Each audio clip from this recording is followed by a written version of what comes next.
নমস্কার। আজকে 2025-এর মকর লগ্ন মকর রাশির পরে আজকে কুম্ভ লগ্ন এবং কুম্ভ রাশি নিয়ে আজকে আলোচনা করছি আমরা। কুম্ভ লগ্ন শনি সাড়ে সাতির এটা সেকেন্ড এবং থার্ড ফেজ। সেকেন্ড ফেজ শেষ হয়ে যাচ্ছে 29শে মার্চ, আপনাদের থার্ড ফেজ শুরু হতে চলছে, অর্থাৎ শনি আপনাদের রাশি দ্বিতীয় অবস্থান করছে। লগ্নে সাড়ে সাতি হয় না, কিন্তু কুম্ভ লগ্নের ক্ষেত্রে বলি ধনস্থানে শনি তো ইনকামের জায়গায় কিন্তু একটা যথেষ্ট চাপ কিন্তু এবার আসছে 29শে মার্চ থেকে কুম্ভ লগ্নের জন্য বলছি।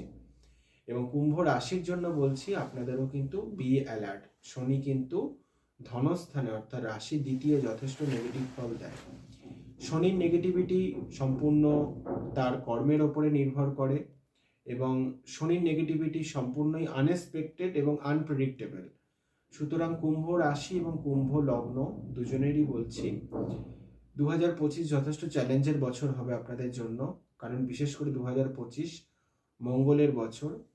এই 2025-এ আপনাদের মঙ্গল অবস্থান করছে বর্তমানে কর্কট রাশিতে নিচস্থ অবস্থায়, অর্থাৎ আপনাদের রাশি এবং লগ্নের ষষ্ঠ অষ্টম কানেকশন একটা হয়ে রয়েছে শনি এবং মঙ্গলের। এটাকে ষষ্ঠাষ্টক যোগ বলা হয়। মঙ্গল আপনাদের যাবে মিথুনে, আবার যাবে বক্রগতি ত্যাগ করে মঙ্গল ফিরবে কর্কটে, তারপরে সিংহ রাশিতে প্রবেশ করবে মঙ্গল। এবং ইন দ্যাট টাইম আপনাদের রাশি এবং লগ্নে রাহুর প্রবেশ হবে মীন থেকে। সুতরাং 2025 একে শনি, তার উপরে রাহু, তার উপরে মঙ্গলের নেগেটিভ প্রভাব আপনারা কিন্তু ফেস করতে চলেছেন। দশা অন্তর্দশা যাদের খুব খারাপ চলছে তাদের জন্য আমার আর কিছু বলার নেই। যাদের মোটামুটি দশা ভালো চলছে কুম্ভ লগ্ন কুম্ভ রাশির, কিছুটা হলেও তারা ভালো ফল পাবেন।